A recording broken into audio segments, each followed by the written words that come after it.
If you've been tweaking your vocal EQ over and over, pushing your compressors harder and harder, and redoing your vocal chain multiple times from scratch because your vocal still sounds boring, flat, or lifeless in your mix, this video is going to break your brain a little bit because there's a very strong possibility that your processing isn't the problem here. It might have all just been fine. You're redoing your processing over and over because you're not getting the sound you want, when meanwhile, that's not where the sound you're looking for is going to be created. You're missing something else, a secret sauce. And this is what makes a vocal actually sound not just processed, but produced, like it belongs in the song. This is the effects wash. What do I mean by effects wash? Well, most amateur mixers will just put one reverb on a vocal. They'll try and pick a good reverb and then they'll just call it a day. But after mixing over 1,000 professional songs, thousands of vocal tracks, I can tell you the processing is important. It's very important, but what actually makes a vocal pop, find its place in the mix and really stand out is the depth, the movement, the action, the energy. I don't know why I keep doing this. It all comes from the effects that surround the vocal track. And in every professional mix I do, I'm not just using one reverb. I'm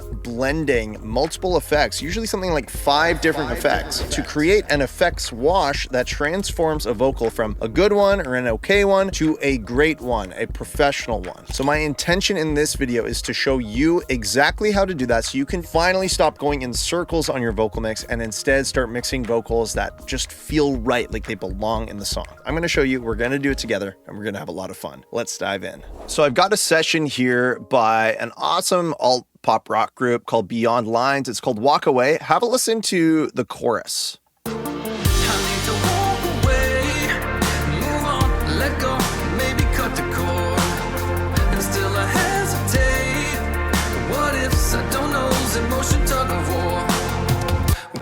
Okay, I'm gonna solo this vocal. Have a listen. I need to walk away, move on, let go, maybe cut the cord. Now, what you'll notice about this vocal is a lot of the character of how it sounds and the energy that it has is coming from the effects. So I'm gonna mute these 5 effects on, and I'm gonna go through them with you one by one to show you how to set all this up on your own. But listen to the vocal just with the processing on, but no effects. I need to walk away, move on, let go, maybe cut the cord. Yeah, it's processed. Yeah, it's compressed. Yeah, it's got some EQ, but it doesn't nearly have the same feel as when it's immersed in this effects wash. I need to walk away, move on, let go, maybe cut the cord, and still Now stick with me here, because even though you can see, there's a long reverb, short reverb, some width, a slap, it's not just that simple as, just put a slap on. Okay, I'm good for this video. Don't have to watch it. No, stick with me here, because these are 5 different effects, and the decisions you make around how you set these effects up, not what they are, but how you set them up, is what's going to help your song turn from this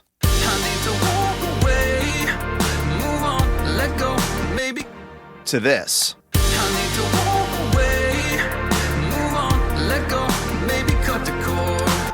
What makes this vocal work in this song are the sends, are the effect sends. And I have 5 of them in this one, and I'm going to go through them with you one by one.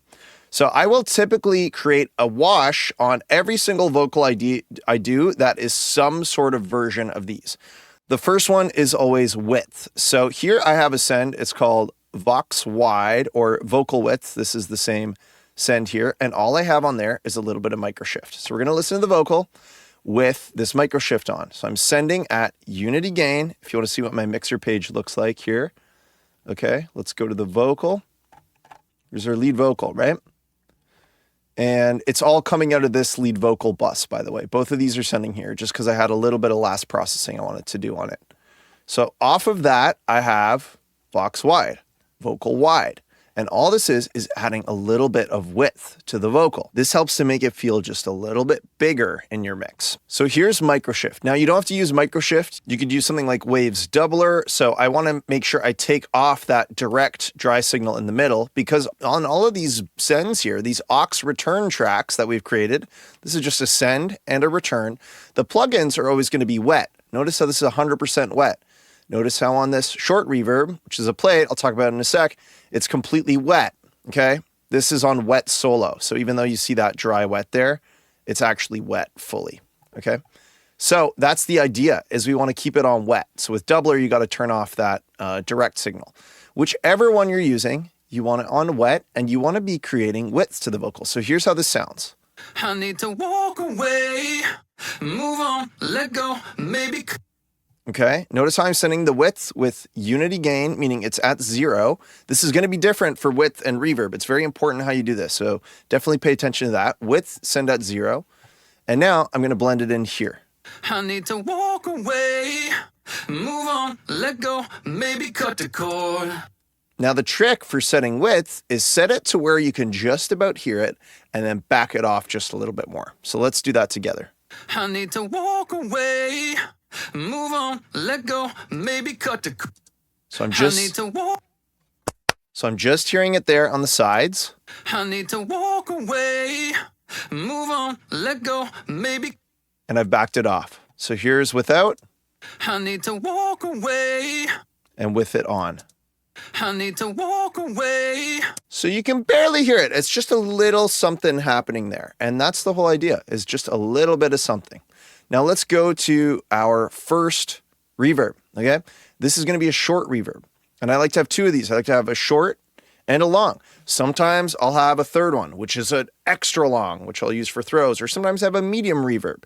Now, I don't always use all of these effects every time. There's always going to be that one person in the comments that's like, I like a dry vocal. You shouldn't do this. Don't do this. Friend, you got to realize here, this is all context dependent. And it's those decisions that make you a good mixer.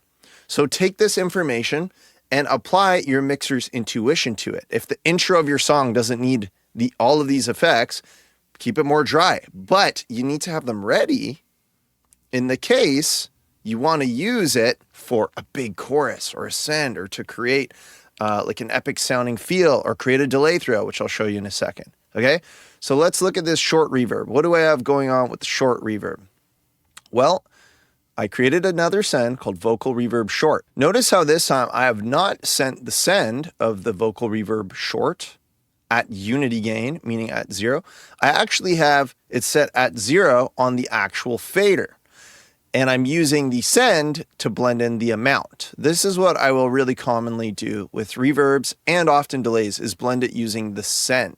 And if I'm changing the amount of reverb between sections of the song, for example, I will automate that using the send. So vocal reverb short, you can see how this is yellow color here.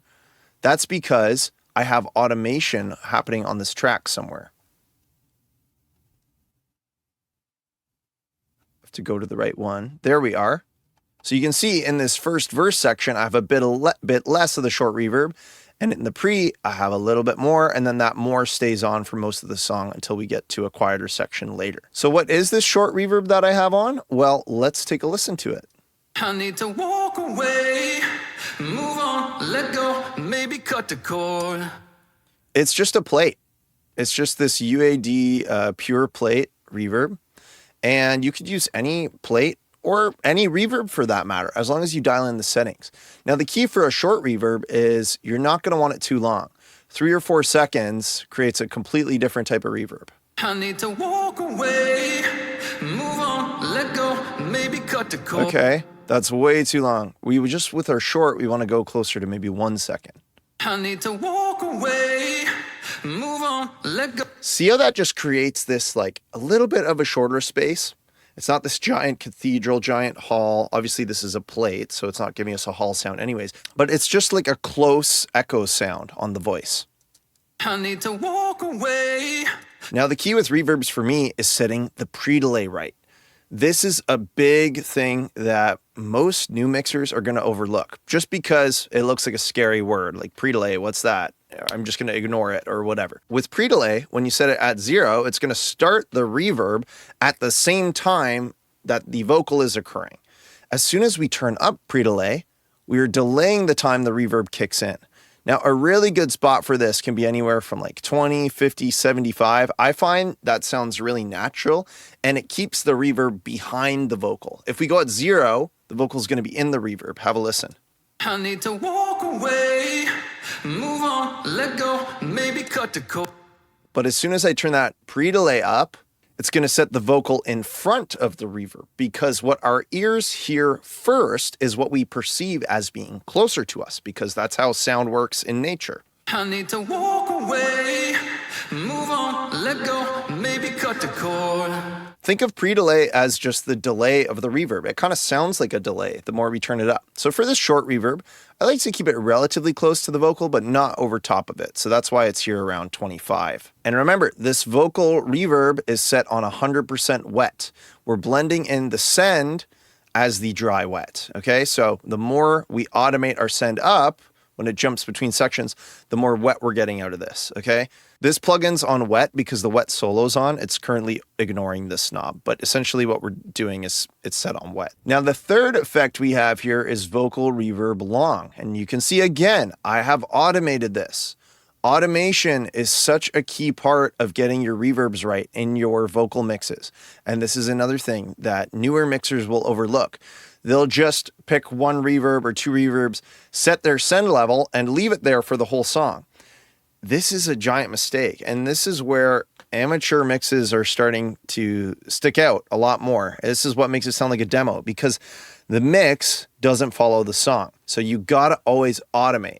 You'll notice here how in this section, in the bridge, there's a lot of there's more reverb, and because we've automated that up. So let's now turn on this long reverb and listen to it between the sections. In the first verse, it's automated all the way off, and it kicks in at the pre.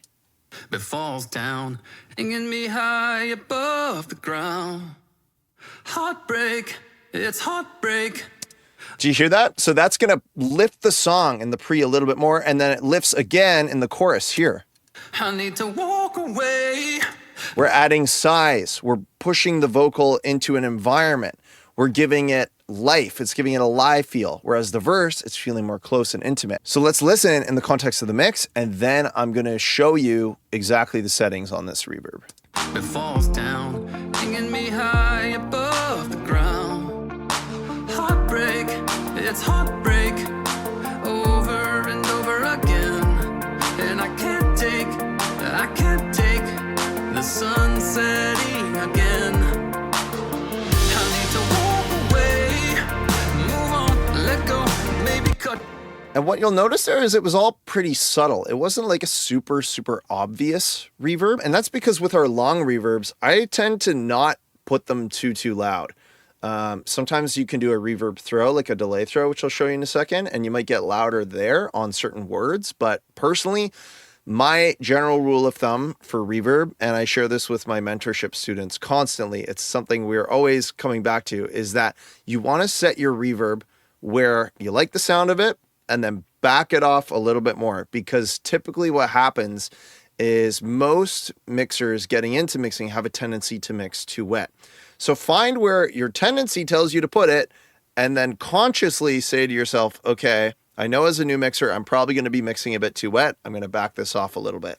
And that's going to put you in that sweet spot where you can really barely hear the reverb in the background, but it's doing something. It's adding a little bit of something. And this is what happens in mixing when you're listening to a song and you say, I know I like it, but I don't know what it is that I like. I don't know why it works. It's all these little things we do as mixers that add up to become those factors of why you like a mix. Hey friend, if you're finding this helpful, do you mind just hitting that like button and also hitting the subscribe button on the channel? That's going to tell YouTube that this sort of video is helpful for you and will help you get my next video to help you get your best mixes yet. Done? Okay, you're awesome. Let's get back to the video. So what do we have going on this reverb? Well, looks like I have a de-esser first. So long reverbs with long S's can really suck. So let's see what this is doing. To walk away, move on, let go, maybe cut the cord.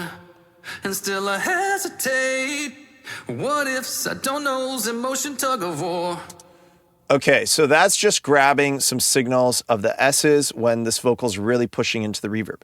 Now keep in mind, the amount of the send on here is going to affect how hard those S's are hitting the de-esser's threshold. So these are these things that you got to keep in your mind at all times. It's like, okay, I'm going to de-ess on the reverb at the beginning, And I know that because I'm doing this, after this send, the amount I'm sending is going to change how the de-esser reacts. In this case, I'm cool with that because when the send of the long reverb is quieter anyways, those S's aren't really poking out. It's only when it gets louder that I start to want to control those S's. If you have ringing out S's and T's in a reverb, or in a delay for that matter, that can get really, really distracting. So that's kind of a pro trick you can try out.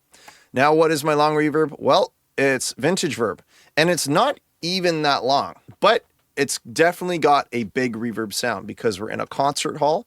That's the setting we have. I guess I got it on 80 setting here, which is a little less warm sounding, but I like how it sounds. And 2-second decay. So a longer reverb is usually anywhere from 2 to 4 seconds. It can even go up to 5-6 seconds. Usually that's a bit too long for most songs. And for this sort of reverb, again, pre-delay is in that 25 to 50 range. Sometimes 75, depending on the tempo of the song. Obviously, a slower song, you're going to want a slower pre-delay. But let's just have a listen now to this reverb. I'm going to actually mute the short reverb so you can really just hear what this one's doing. Way, move on, let go, maybe cut the cord, and still I hesitate. What ifs, I don't know's emotion tug of war. Okay, so that's our longer reverb. And again, it's not super long, but it's longer than the short one. So that's why I call it reverb long. Now let's listen to just the short one. Way, move on, let go, maybe cut the cord, and still I hesitate. Okay, that was the plate. Now I'll add in the long reverb on top of it. And I'm just going to let these play at their regular levels. So pay attention to them. They're going to be in the background a little bit more now. I need to walk away, move on, let go, maybe cut the cord. Okay, I'm going to mute the long, listen to the short. I need to walk away. So that's doing its own thing. It's doing its own thing a little bit closer to the vocal, and this one's doing its own thing a little further from the vocal. I need to walk away, move on, let go, maybe cut the cord. It's this slightly longer tail behind the vocal. So now together, I need to walk away, move on, let go, maybe cut the cord. together they've kind of covered all the bases of making this vocal feel big in this section. If I remove the short, it's feeling a little bit empty. If I remove the long, it's feeling a little bit smaller.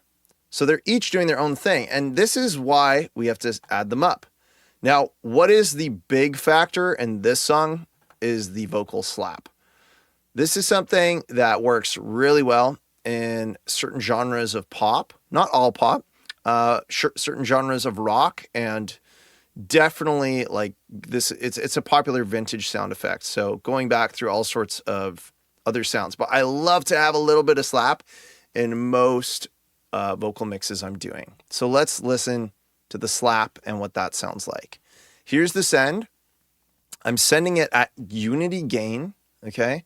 And I'm not automating it here with the send. I'm automating it with the return. Why? Well, that was probably because I wanted to keep the de-esser level consistent throughout. I have this the vocal going in, and I'm de-essing it pretty hard because I don't want S's slapping back at me. What ifs, I don't know's emotion tug of war. So now here is our slap. Here's what it sounds like. I've got it at 60 milliseconds. Depending on the BPM of your song, most slap delays are going to be in kind of this realm. Something like 30, 60, even 100 milliseconds if it's a slower song. It really depends, but 60 is a really good feel for this song on a slap. You can also categorize a slap as maybe a 30-second note or a dotted 30-second note, or even a 16th note, depending on the BPM of the song again. Now, what I like to do with a slap is filter it. This is another really, really important part of your vocal effects, is making sure you filter them. Big mistake is not filtering your vocal effects. So here's without the filter. And still I hesitate. And watch what happens when I take that de-esser off. And still I hesitate. S's and T's all over the sides of our vocal, and it doesn't sound good. So I'm going to filter out the lows, put that de-esser back on, filter out the lows. And still I hesitate. Filter out the highs. and still I hesitate. I like to just like remove the meat of the vocal with the lower filter on a slap. So this is kind of where I ended up. And still I hesitate. Nice, sounding good. Now, the key of creating this great effects wash with all these effects is gluing them together a bit. So how do I do that? Well, I'm actually sending from the vocal slap into the vocal reverb long. It's going all the way into this long reverb. So I'm sending the slap. And still I hesitate. What ifs I don't know's emotion tug of war. Okay, let's solo that. And still I hesitate. What ifs I don't know's emotion tug of war. I'm sending that slap into the long reverb. And what that does is it glues it together. It makes it feel like it's part of the same environment. So without it, it sounds like this. Move on, let go, maybe cut the cord. And with that slap glued into the reverbs, it sounds like this. Move on, let go, maybe cut the cord. And still Extremely subtle, okay? Let me turn it up a little so you can hear it. move on, let go, maybe cut the cord. And still I hesitate. So I don't put that much because I don't want to wash out the slap. But it's, again, mixing is a game of inches. Like, it's just the next little thing you do, and these all stack up to make a big difference. It's always about stacking these little tiny tweaks. And in a mix, it can be thousands of little decisions you make. And that's what's happening with professional mixers is you're not just throwing on one thing and calling it a day. You're making hundreds, and across the course of mixing a song, thousands of micro decisions. Setting a de-esser, setting a filter, choosing which effects to have and how to glue them together if you're going to send one of the delays into the reverb. It's all these things adding up. And we have one last effect that's going to come in this song, and that's called a delay throw. And the delay throw is essentially when you send an individual word into a delay. So here I've got different words. You can see that this little boost here on the send is assigned to different words. And there are several different ways you can do delay throws. I have an entire video specifically about delay throws. I'll make sure to link that in the description so you can watch that. But this is the way I did it for this song. And essentially, I have these sends corresponding to a word. So only one individual word goes into the delay throw here. And then on that delay throw, I'm de-essing so we don't have delays bouncing around. I've got a filtered delay, but this is not set to a slap, it's set to a quarter note. Okay, and with that quarter note, we can have that word ringing out. Okay, so this is a really common effect you hear in a lot of songs. Have a listen. Over and over again, and I can't take. Did you hear how on again, the gen was repeated? Same here. The sun setting again. I need to walk away, move on. So now I've got this quarter delay throw, okay? And you can make multiple delay throws. I could have a half note delay throw or an eighth delay throw and send other words to those if I wanted. In this song, it didn't need it.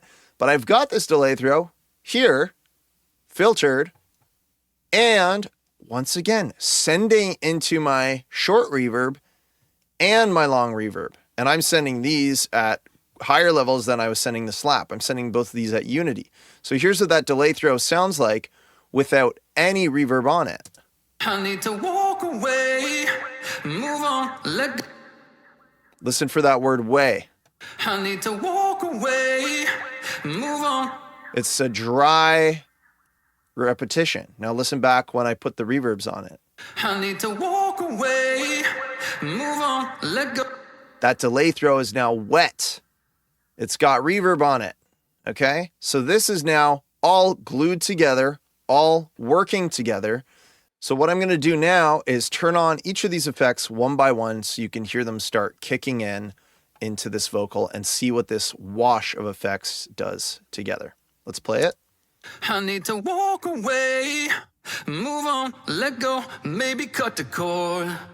And still I hesitate. What ifs I don't know's emotion tug of war. Listen to what that does to the vocal. Now I'm going to do it again in context of the song with all effects off and all effects on. I need to walk away, move on, let go, maybe cut the cord, and still I hesitate.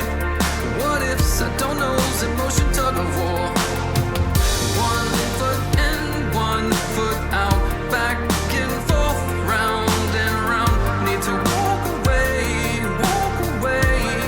but I don't giving up now. I remember back when I was just using one reverb or one delay, and I thought I was doing enough, but I knew deep down inside that I was unhappy with my vocal mixes. I knew that I still wasn't confident to even charge money for my services.